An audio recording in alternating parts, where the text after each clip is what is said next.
Hello, in this video I will show you how to set up Google Pixel 8. So you have to start with clicking Get Started, and now you can set up using another device, or you can click Skip.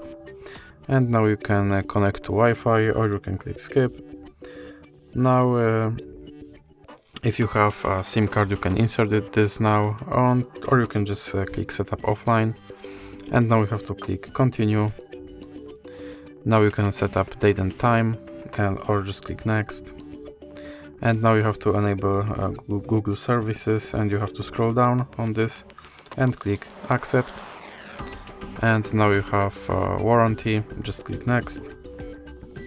And now you have to set up a PIN, or if you don't want to do that, you can click Skip.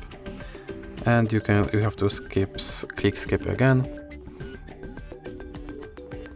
And now you can try out swipes to navigate, or you can click Skip and just use buttons.